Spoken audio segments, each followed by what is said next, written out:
Benvinguts de nou al Pla de l'Estany, una comarca que batega. En cada racó, el paisatge, el patrimoni, la flora, construeixen una experiència única. La convivència d'home i paisatge, de la ciutat amb el món rural, de la plana amb la muntanya, defineixen una terra de contrastos que conviuen en harmonia. El Consell Comarcal del Pla de l'Estany continua treballant per donar a conèixer el patrimoni dels 11 municipis que conformen la comarca, especialment d'aquells elements singulars que parlen de la història, d'art, d'arquitectura, espais que són un pulmó al cor de la província de Girona i que sovint passen desapercebuts. Ara és el moment de potenciar-ne el seu coneixement.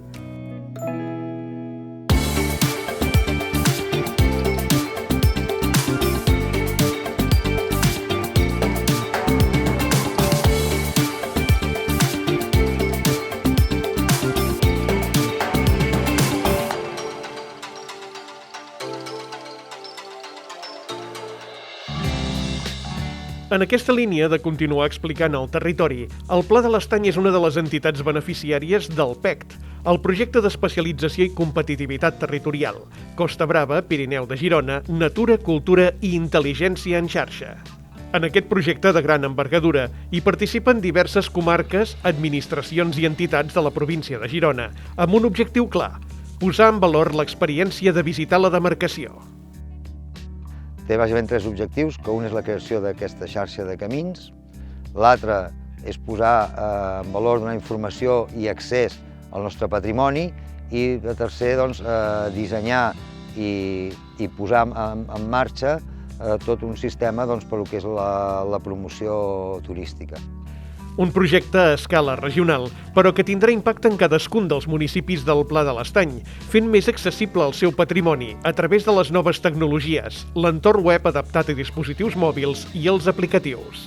Un dels resultats més importants d'aquest projecte, en el qual intervenen tots els agents i tots els consells comarcals, és un nou aplicatiu web que es dirà InRouting, i en el qual aquí es podrà recollir tota la informació de les xarxes existents a tota la província. L'usuari, ell mateix, podrà entrar a aquest aplicatiu, a partir d'aquesta xarxa de camins que hi ha es podrà crear les seves pròpies rutes o podrà ja seguir les rutes existents, visualitzar el patrimoni i per tant, això facilitarà molt la feina per conèixer la nostra comarca i donar-li aquest valor turístic. Per una altra banda, els consells comarcals disposarem d'una eina perquè en aquest mateix aplicatiu l'usuari pot fer les observacions, reclamacions o problemàtiques que es trobi en aquestes xarxes i aquest aplicatiu en el Consell Comarcal ens permetrà ordenar i poder fer un seguiment acurat d'aquestes incidències. D'aquesta manera, el projecte PECT permetrà comunicar millor el patrimoni, millorar l'experiència del visitant i reforçar la connexió amb les comarques veïnes.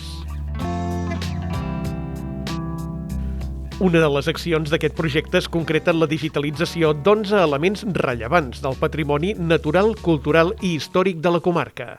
Una clara posada al dia per a conèixer el Pla de l'Estany aprofitant els avantatges que ofereixen avui les noves tecnologies. Del Pla de l'Estany decidim que la digitalització és la manera, la forma que triem, la tecnologia que triem per posar en coneixement dels visitants el nostre patrimoni o el nostre espai, o, en definitiva, també una mica poder la nostra història. Tours virtuals de 360 graus, recreacions en 3 dimensions i una presentació visual atractiva de continguts multimèdia de vídeo, so i text permetran accedir, interpretar i comprendre com no s'havia fet mai abans, una tria d'elements de patrimoni que abraça tots els municipis. El primer criteri que vam fer servir per seleccionar els elements que es digitalitzarien va ser un de cada municipi. Aquesta va ser la premissa primera. Acceptat aquest criteri, el següent criteri va ser digitalitzar aquells elements que, com que estan la majoria de l'any tancats i contenen en el seu interior alguna cosa digna de ser vista, la digitalització permetria al visitant, encara que estigués tancat, observar l'interior. I un altre criteri va ser seleccionar per digitalitzar elements del municipi que ens poguessin explicar alguna cosa d'aquest municipi.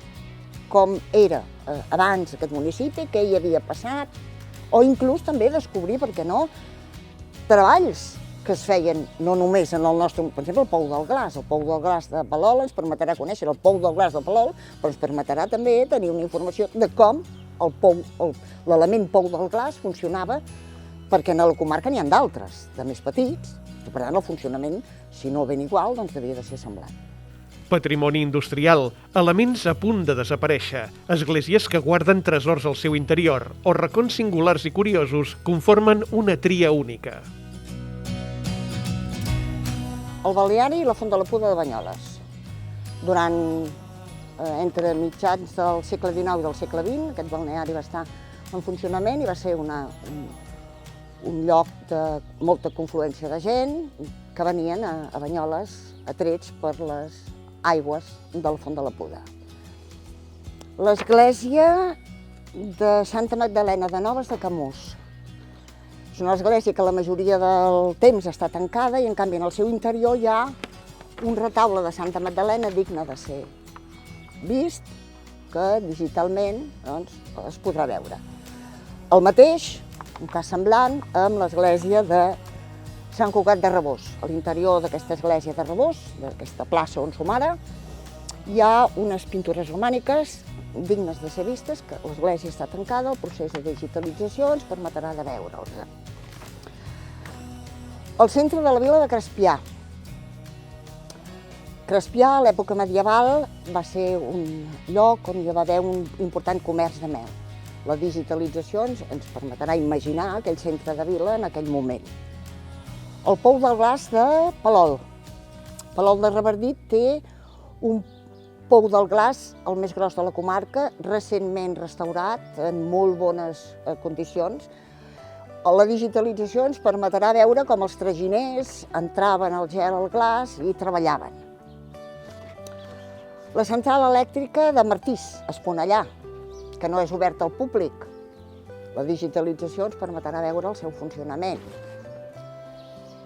A la platja d'Espolla, de Fontcoberta, l'estany d'Espolla, a vegades té aigua, a vegades no en té.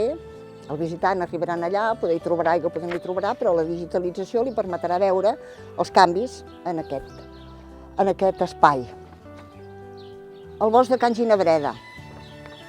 Aquí, en vez d'un codi QR, en tindrem una vintena a les diferents escultures del bosc, i llavors, a través del codi QR, sentirem les explicacions d'en Xico Cabanyes, que explicarà la seva obra. La torre de telegrafia òptica de Ginestar de Sant Miquel i la de Fallines de Vilademuls. L'entorn d'aquestes dues torres s'ha netejat i, per tant, ara s'hi pot accedir. Hi ha inclús uns plafons d'informació, però la digitalització ens permetrà de veure com funcionaven, de quina manera, quina era la mecànica que utilitzaven per la comunicació entre les diferents torres. I després, i per últim, és el rentador de Can Carreres de Serinyà.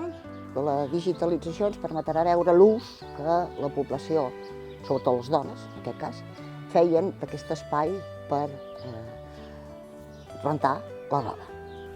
Accedir a aquestes digitalitzacions de patrimoni serà molt senzill. Només farà falta el telèfon mòbil. A la proximitat dels elements que es digitalitzin hi haurà un codi QR. El visitant, a través d'aquest codi QR, accedirà al contingut digital. Descobrir aquests elements, però, és només una part de l'experiència de visitar cada municipi. Una excusa per a descobrir molt més. Aquesta digitalització no és només per conèixer el funcionament de l'element que digitalitzem, sinó també per donar una visió de la nostra comarca, per explicar com érem i com som.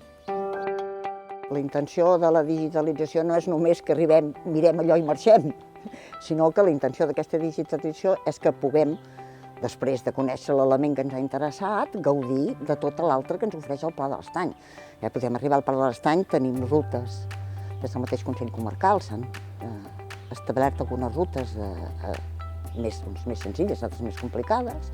Tindrem informació també a través d'aquest aplicatiu web que t'he dit que estava funcionant, tindrem informació també de serveis turístics, per tant, amb aquestes noves tecnologies, amb aquestes noves maneres de funcionar, podrem lliurement voltar pel Pla de l'Estany.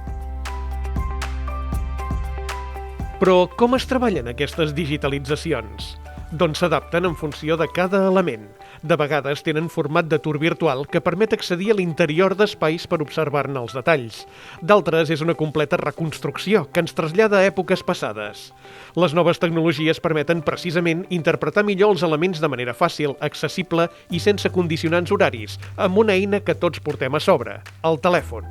Una de les virtuts que té el tour virtual en aquest sentit, o les noves tecnologies en la difusió del patrimoni cultural, és que això no necessites a ningú que t'obri l'església, ho pots mirar-ho durant 365 dies a l'any, i a més també el tour virtual el que també et possibilita és la inclusió d'informació complementària. Aquí si volguéssim posar-hi fotos antigues de com era el retaule o de com era l'edifici, es pot incloure, lògicament textos amb la seva traducció, audioguies, etc., que és una de les accions que també es farà des del Consell Comarcal en aquest projecte del PEC, en què aquests elements també introduiran tota una sèrie de textos com perquè complementar la visita, és a dir, no només tindràs el tour nu per veure, sinó que també hi haurà una explicació en el seu interior.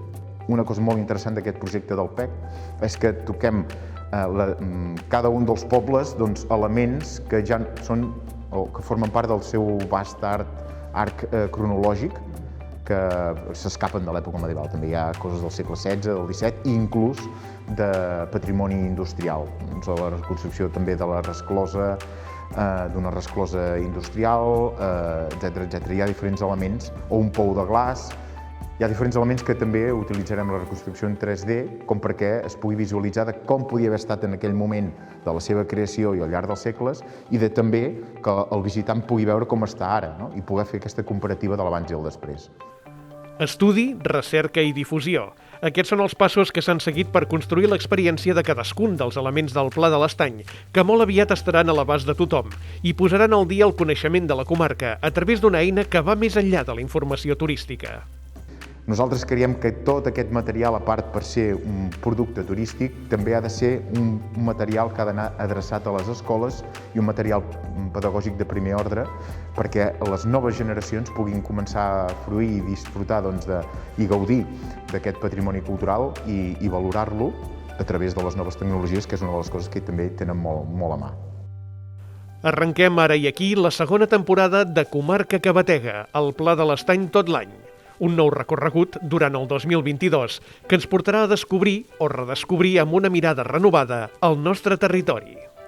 En aquesta segona temporada ens centrarem amb els elements patrimonials de la comarca del Pla de l'Estany, sobretot els elements pel que fa a natura, cultura, patrimoni i artístic. Com bé sabeu, la comarca del Pla de l'Estany està ubicada al centre de la província de Girona i és per aquest motiu que és ideal per visitar-la amb excursions d'un dia o de dos, amb tota la família. A més, també disposem d'una àmplia oferta tant de turisme rural com d'hostaleria. Per tant, veureu que és una terra digna de ser visitada i, a més també, aquests elements patrimonials, veureu que molts d'ells han estat digitalitzats, com heu anat veient en el programa i com veurem en els pròxims programes. I en el pròxim començarem a Porqueres, aquí en el bosc de Can Ginebreda. Per tant, us convido a seguir aquesta nova segona temporada amb tots els elements digitalitzats de la comarca del Pla de l'Estany.